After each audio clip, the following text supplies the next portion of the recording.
And with that, now I will turn the floor over to Monica Villela Grayley. Monica.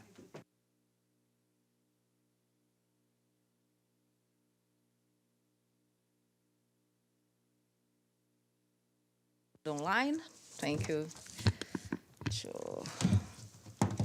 Also to our colleagues on UNTV for the help.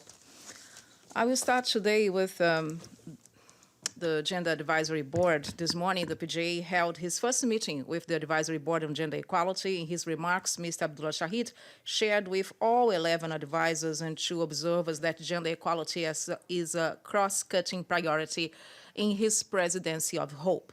The GA president said that gender inequality has lingered with us for far too long, and it is an embarrassment and moral failure for which we can no longer make excuses.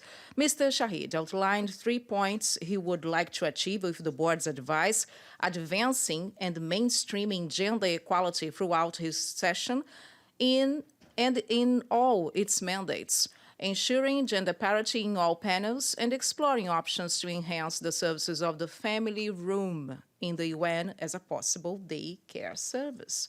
The PGA believes that gender equality is no longer in need of an introduction, but rather a conclusion. The PGA's office will publish a summary of the meeting to member states on our website later today, and the complete list of advisors and observers you have also available online. And earlier today, the PGA took part in the launch of the Decade of Action for Road Safety 2021-2030. Each year, at least 1 million people die because of road traffic accidents worldwide. The initiative aims at helping to prevent at least 50% of these deaths and injuries by 2030. The event was organized by the World Health Organization in Geneva. In his video message, Mr. Abdulla Shahid said that it was up to now to us to deliver on the resolution's targets to reduce the number of deaths and serious injuries caused by road traffic accidents.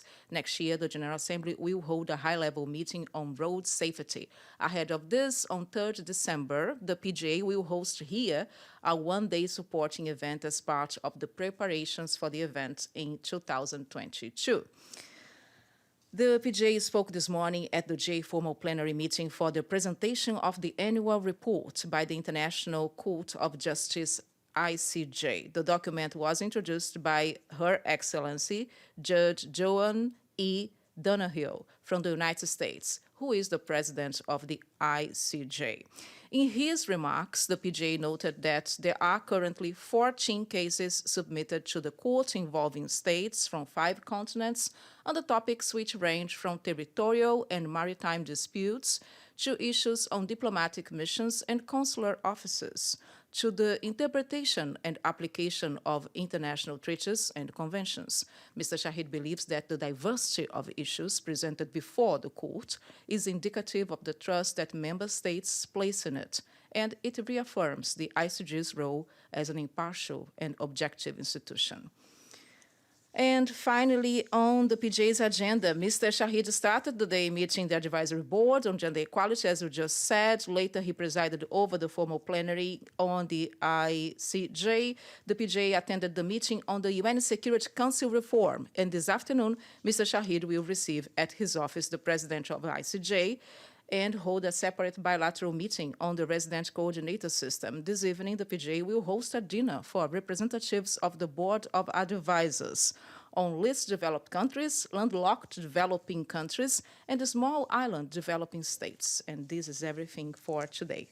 Do you have any questions here or online? I don't see anyone online on this screen, but at the back, perhaps? No. Okay, so in this case, I would say thank you so much. I see you tomorrow. Thank you. Have a nice day.